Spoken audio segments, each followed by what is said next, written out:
안녕하세요. 오늘 뉴스레터의 주요 내용은 다음과 같습니다. 1. 자랑스러운 대한민국. 2. 유럽의 방어체제가 무너졌다. 이제는 석유가 아닌 밀가루를 위해 전쟁을 벌여야 하는 시대가 찾아왔습니다. 푸틴이 에너지 자원에 이어 식량까지 무기화하며 전 세계를 상대로 위협을 가하고 있습니다.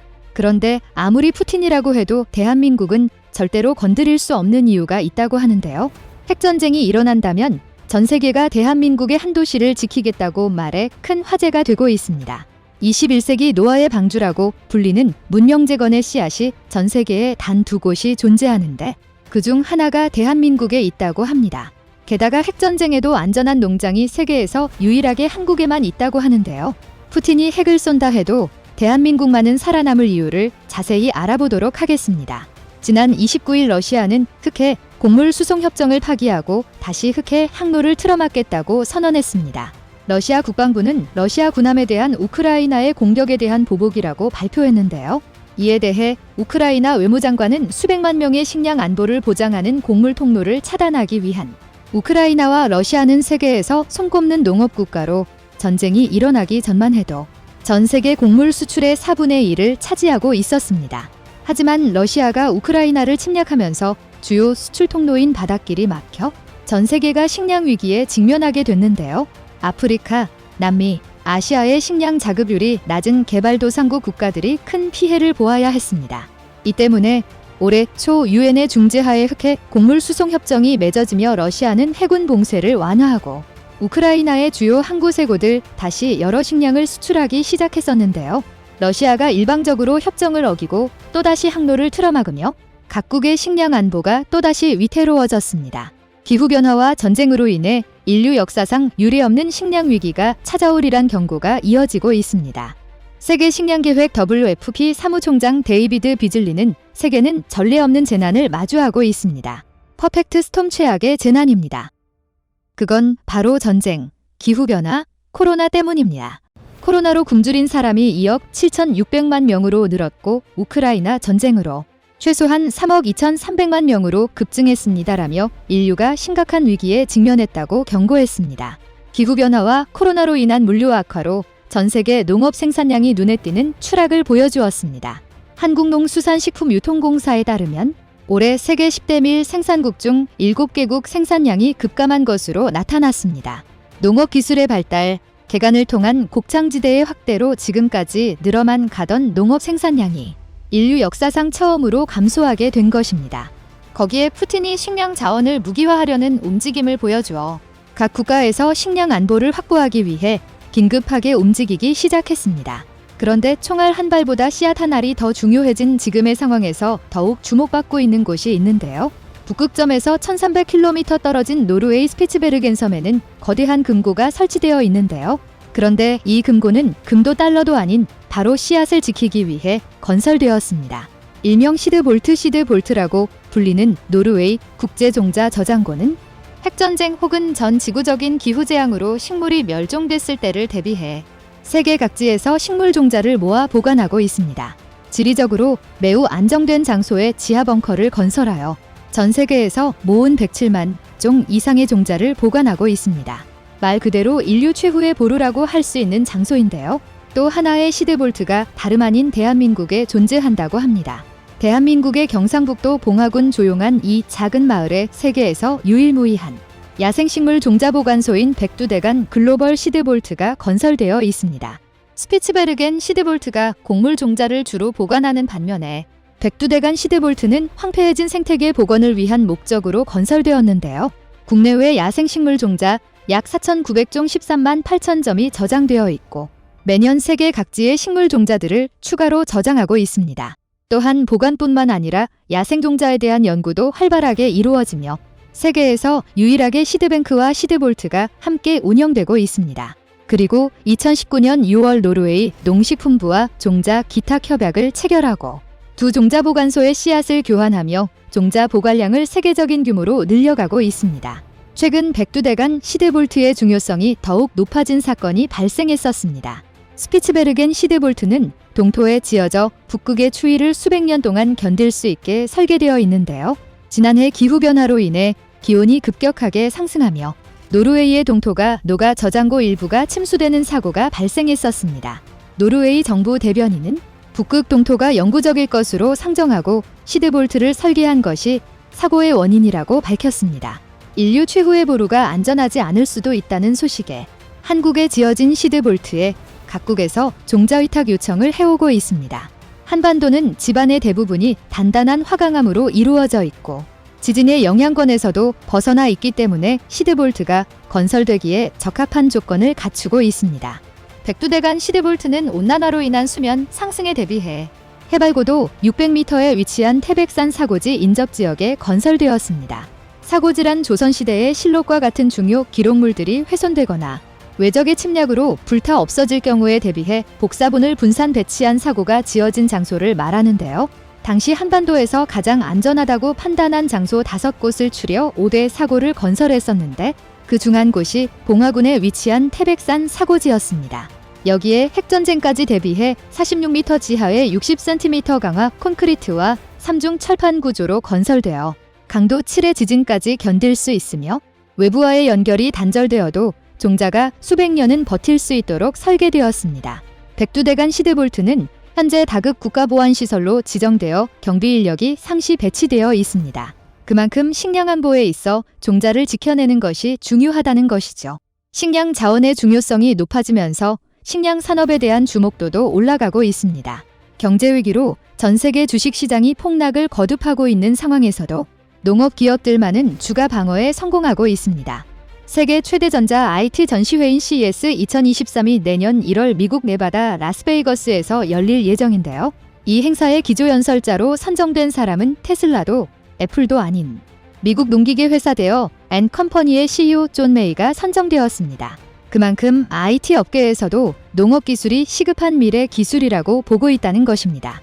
대어 앤컴퍼니는 지난해 CES에서 자율주행 트랙터를 선보이며 농업계의 테슬라, 농을 나라는 별명을 얻었습니다.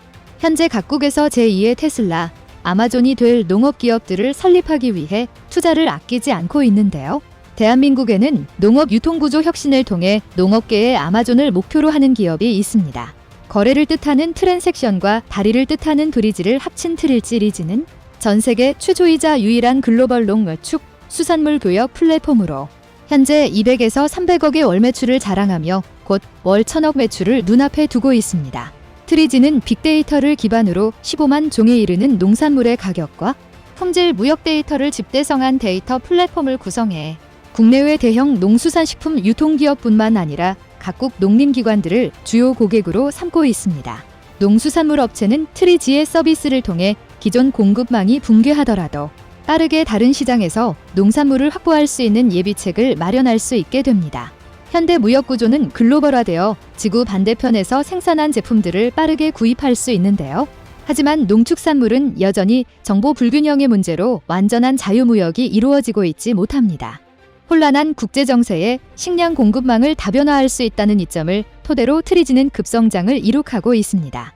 덕분에 2015년에 시작된 트리지는 현재 기업 가치가 3조 6천억 원을 달성하면서 우리나라 농업 스타트업 중에서는 최초로 유니콘 기업에 등극할 수 있었습니다.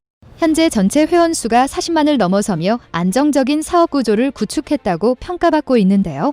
고객의 대부분이 기업이란 것을 생각한다면 엄청난 성장을 이루어낸 것이라고 볼 수 있습니다. 대한민국의 식량 자급률은 상상 이상으로 낮은 편에 속하고 있습니다. 2020년 기준 대한민국의 곡물 자급률은 약 20%로 주요 선진국 중에서 최하를 기록했었습니다. 한국인의 주식인 쌀의 자급률은 98%에 달하지만 2020년 기준 대한민국의 곡물 자급률은 약 20%로 주요 선진국 중에서 최하를 기록했었습니다. 한국인의 주식인 쌀의 자급률은 98%에 달하지만 미래 소비 비중이 높아지면서 곡물 자급률이 낮아지게 되었습니다. 당장 식량 자급률을 늘리려고 해도 산지가 대부분의 평지가 적은 대한민국의 특성상 한계를 가질 수밖에 없는데요. 이를 돌파하기 위한 획기적인 발상의 실험이 다름 아닌 발밑에서 이루어지고 있다고 합니다. 세계적인 베스트셀러 SF 소설인 메트로 2033은 핵전쟁이 일어나고 살아남은 사람들이 방사능으로 오염된 지상 대신 지하철에서 지하도시를 이루고 농사를 지으며 살아가는 모습을 그리고 있습니다. 이와 비슷한 일이 대한민국에서도 이루어지고 있습니다. 서울 지하철 7호선 상도역 이 번출입구의 계단을 내려가면 전혀 예상치 못한 풍경을 볼 수 있습니다. 지하에 푸른빛이 가득한 농장이 펼쳐져 있는 건데요. 세계 최초로 지하에 건설된 스마트팜으로 흙을 사용하지 않는 수경재배와 햇빛을 LED로 대체하여 지하에서도 농사를 짓는 게 가능합니다. 그뿐만 아니라 사물인터넷 IoT 기술을 도입하여 최소한의 인력으로 높은 생산성을 추구하는 게 가능해졌습니다. 현재 서울뿐만 아니라 부산, 광주 등의 지하철에서도 메트로 팜 에미티월 FERM이 건설되어 운용되고 있는데요. 이를 본 여러 나라에서도 한국을 따라 메트로 팜을 건설하려는 시도가 이루어지고 있다고 합니다. 농자천하지대본, 농사가 천하의 근본이라는 말을 다시금 되새겨야 할 때입니다. 우리의 식량 안보를 지키기 위해 정부와 기업, 모든 국민이 관심을 가지고 지켜보아야 할 것입니다. 스톡홀름 국제평화연구소에 따르면 한국은 과거 5년 2012에서 2016년 대비 177%나 급성장해 같은 기간 무기 수출 증가율이 세계에서 가장 높았습니다. 최근 2017에서 2021년 5년 기준 세계 방산시장 수출 점유율에서는 8의 2.8%를 차지했습니다. 그런데 그 뒤를 지난해 호주를 시작으로 UAE와 이집트까지 대규모 수출로 이어지다가 우하러의 전쟁 여파로 위기감을 느낀 폴란드가 대규모로 한국 무기들을 수입하면서 한국 방산의 위상은 순식간에 달라지기 시작합니다. 미국의 방산업체들이 우려할 정도면 어느 정도인지 짐작할 수 있습니다. 그런데 그들이 우려하는 것은 기술적인 성능의 문제가 아니라 가성비입니다. 이제까지 민주진영에 속한 대부분의 나라들에서는 돈이 여유가 있는 국가든 중진국이든 개도국이든 간에 무기하면 일단 미국산을 선호하면서 1차 구매 대상국으로는 미국을 꼽아왔습니다. 민주진영에서 양대 무기 수출국인 미국이나 유럽이나 상황은 비슷했습니다. 그들은 을이 아닌 갑으로서의 행세하면서 배짱을 부릴 수 있었습니다. 자신들을 대적할 만한 상대가 없었기 때문입니다. 그런 와중에 어떻게 손을 쓸 수 없을 정도로 빠른 속도로 성장한 한국이 방산의 숨은 강자로 나타난 것입니다. 미국, 유럽산 무기를 구입하던 선진국이나 가격이 비싸 무기 수입을 제대로 못하고 있던 중진국, 개도국까지 한국산 무기에 열광하기 시작한 것입니다. 비행기 기술을, 전차 기술을, 잠수함 기술을 적당히 가르쳐 주었더니 이제는 망두고가 날뛰는 것처럼 자신들보다 성능이 좋은 무기를 만들어낸 것입니다. 거기에다 속수무책인 것은 가격입니다. 자신들보다 성능은 떨어지거나 비슷하거나 아니면 더 좋은데 가격은 보통 절반 이상 저렴한 것입니다. 중국산이나 러시아산이 자신들 무기보다 가격이 쌌지만 상대적으로 민주진영에서는 서방의 눈치를 보며 그들 무기 구입하기를 꺼렸기 때문에 미국이나 유럽은 여유가 있었습니다. 그런데 한국이 러시아나 중국의 가격을 들고 나오니 방법이 없는 것입니다.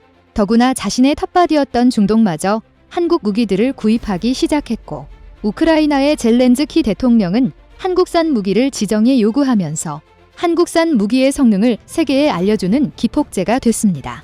중국산과 러시아산 무기를 구입하던 이집트마저 한국으로 돌아섰고 폴란드는 아예 자국의 무기 체계를 한국화하기로 선언까지 했습니다. 자주포, 전차, 전투기까지 계약하더니 원전까지 계약하고 설마 하던 미사일까지 계약을 체결했습니다. 유럽의 텃밭이었던 호주까지 한국으로 돌아섰고 같은 서유럽 국가까지 독일산을 마다하고 한국산 무기 도입으로 기울어지고 있는 상황입니다. 미국과 유럽 방산업계의 눈이 뒤집힐 수밖에 없는 것입니다.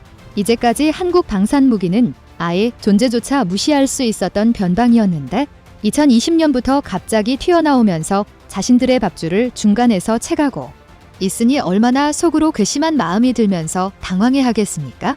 문제는 이게 한두 번의 독수리에 채는 상황으로 그치지 않을 것이란 전망이 속속 나오면서 문제의 심각성이 커지고 있는 것입니다. 중국산처럼 무기 성능이 떨어지면서 가격이 저렴하다고 하면 그걸 미끼로 마케팅에 사용할 수 있는데 소문은 그게 아니었습니다. 가격은 싼데 성능은 좋고 거기에 유지보수 비용까지 월등하게 싼데 또 거기에다 애프터 서비스까지 칭찬이 자자하니 이건 뭐 자신들이 대항할 수 있는 방법이 없는 겁니다. 걱정이 안 되겠습니까? 이제까지 쌓아놓은 무기 시장의 고질적인 관리를 한국은 고객은 왕이다는 슬로건을 내걸고 친절함마저 내세우며 판을 깼습니다. 그러면서 폭발적인 반응을 받고 있는데 자신들은 그렇게 할 수가 없는 겁니다. 모든 환경에서 한국과 비슷한 마케팅을 펼칠 수 없기 때문에 미국과 유럽의 방산업계는 당황과 초조함과 우려함을 보일 수밖에 없는 것 아니겠습니까? 그렇지 않습니까? 아시아권에서 강국이라고 뻐기는 일본이 한숨 섞인 소리와 함께 시샘하는 소리도 나올 만도 합니다. 자신들은 한국보다 100년 앞선 기술을 보유하고 있던 국가로 수출에서 강국으로 올라서고 있자 이건 소위 말해서 환장하고 있는 겁니다. 가뜩이나 각종 통계에서 한국이 일본을 앞지르고 있다는 소식에 불안하기만 한데 이젠 국가의 힘에 해당하는 무기 시장마저 세계를 흔들 정도로 앞서가니 어찌 마음이 편할 수 있겠습니까? 한국 소식을 보면 속속 국산 무기화하면서 위력을 더해 가고 있는데 자신들은 무기의 97%를 미국에 의존하고 있으니 기술 우위에 있다고 자부하는 일본이 창피하기도 하고 난감하기도 할 겁니다. 잠깐 한국과 일본의 무기 역사 중 비행기를 만들기 시작한 부분을 우선 살펴봐야겠습니다. 전쟁 무기의 역사로 따진다면 한국과 일본의 전투기와 군함의 예를 든다면 거의 70년 정도 뒤처진 것과 같습니다. 일본은 1930년대 후반부터 항공모함이나 야마토 같은 대형 전투함을 만들어냈고 제로기의 전투기를 만들어냈습니다. 반면 한국은 1970년대에 들어 기본적인 총기류를 만들어냈고 1982년 9월 대한항공 김해공장에서 첫 국산 전투기 제공호 제공호를 선보이면서 아시아에서 일본, 중국, 인도, 대만에 이어 5번째로 전투기 생산국이 되었습니다. 말이 생산국이지 개발이 아닌 단순한 조립이었습니다. 당시 한국은 중국을 제외한 그들보다 월등하게 못 살던 나라였습니다. 초보적인 기술로 첨단 전투기를 조립한 것만 해도 대단한 것이었습니다. 우리나라 군용 항공기 제작의 시작은 1950년대 초 무렵 한국전쟁 중 해군의 조경연 중위가 미군 항공기 잔해를 모아야 해 취로 통해 호등을 만들었던 것이 시초입니다. 공군도 이원복을 중심으로 부하로를 설계 제작했지만 이 비행기들은 몇 대만 만들어 단기간 사용한 것이라 양산과는 거리가 있고 또 실제는 제작한 게 아니라 미군의 도움을 받아 일부 조립한 것이 전부입니다. 이후 72년 미국 파즈맨이 항공사의 2인승 경비행기 PLE를 모방한 경항공기 5대를 만들어냈고 1995년 3월 퇴역까지 1355시간을 비행하며 정보 수집과 초등 비행 훈련 임무를 수행했습니다. 1977년 봄 공군사관학교 졸업식에서 박정희 대통령은 당시 양적이나 질적으로 북한에 비해 크게 열세인 공군력을 보강하기 위해 김한용 무인 항공기 개발을 공군에 지시합니다. 우리나라 최초의 제트 추진 소형 무인기를 솔개로 명명하고 1978년 말부터 본격적인 개발에 착수하게 됩니다. 영국 페란 티퍼렌티사에서 무인기 체계 설계 기술을 전수하며 우리나라 최초의 무인 항공기를 개발하고 1981년 첫 시험 비행에서 로켓 보조 이륙 장치 RATO 라킷 어시스티드 테이크 오프에 실패로 발사장 근처의 해변에 추락합니다. 그 후 1982년 가을에 수행한 비행시험에서 성공적으로 시험 비행을 완수합니다. 그러나 1982년 말 신군부는 미국의 눈치를 보면서 장거리 미사일 백곰 ENHK-2와 함께 솔개 무인기 개발을 중단시킵니다. 그리고 국방과학연 구소 ATT의 대대적인 축소를 진행해 사업 책임자 홍재학 박사를 비롯한 많은 연구원이 강제 퇴직당합니다. 1983년에 최종 비행시험에 성공했지만 솔개 개발 프로젝트는 공식적으로 강제 종료됩니다. 만약 이 무인기 사업이 중단되지 않고 발전시켰더라면 지금쯤 우리나라의 무인기 개발 실력은 세계적인 수준이 되었을 것이라는 게 당시 ADD 소장이었던 안동만 교수의 얘기입니다. 한번 중단시킨 미사일이나 무인기 등의 재개는 어려웠고 그동안 축적됐던 기술들을 담은 관련 서류들이 폐기되고 연구원들이 뿔뿔이 흩어지며 잊혀버린 자산이 돼버립니다. 쿠데타 세력의 농간으로 70년 초부터 시작된 미사일 등 수많은 핵심 기술들이 허공으로 증발한 것입니다. 그러나 자체 개발 사업이 아닌 미국산 비행기 면허 생산에 대해서는 예정대로 진행됐습니다. 1980년 11월 14일 노어스러프사와 국방부 사이에 판매 및 면허 계약이 체결되면서 1982년 9월 9일 대한항공 김해공장에서 첫 국산 전투기 제공호 가모급을 드러냈습니다. 한국이 실제 비행기 개발에 들어가고 양산한 최초의 국산 비행기는 훈련기인 KTX-1 코리아 트레이너 익스페러먼트 이후에 KT-1으로 명명됩니다. 한국의 고질병은 국산화는 믿지 못하겠으니 미국산을 구입해서 달라는 것이었습니다. 이런 고질병은 지금은 많이 들어갔지만 빳빳하게 들고 한국산을 거부하고 있는 군이나 지자체 기관들도 있습니다. 1988년 KTX-1 설계 착수한 ADD는 당시는 연구비도 연구원도 부족했지만 특히 국산 비행기를 누가 믿느냐는 공군의 비아냥이 가장 힘들었다고 했습니다. 1990년부터 시제 항공기의 부품과 기체가 모습을 드러내기 시작하자 공군은 또 한국 기술로 만든 군용 비행기를 누가 인정하겠느냐는 원론적 문제를 다시 제기하며 비관론을 내세웁니다. 수많은 우여곡절 끝에 1991년 550마력급 항공기의 초도 비행을 성공한 후 1992년부터의 2단계 선행 개발부터는 950마력급 엔진을 탑재하기로 합니다. 1995년 9월 950마력 엔진을 탑재한 선행 시제기 3호기에 시험 비행 결과 미국 시험비행 조종사 학교 교장인 라버트 씨는 스핀 성능과 횡 안정성이 부족해 훈련기로 부적합하다는 시험 보고서를 공군에 제출됩니다. 그러자 공군은 또다시 개발의 타당성을 재검토해야 한다면서 해외 구매를 추진하자는 쪽으로 여론을 몰고 가는 집요한 국산화 반대 및 미국산 항공기 도입을 주장합니다.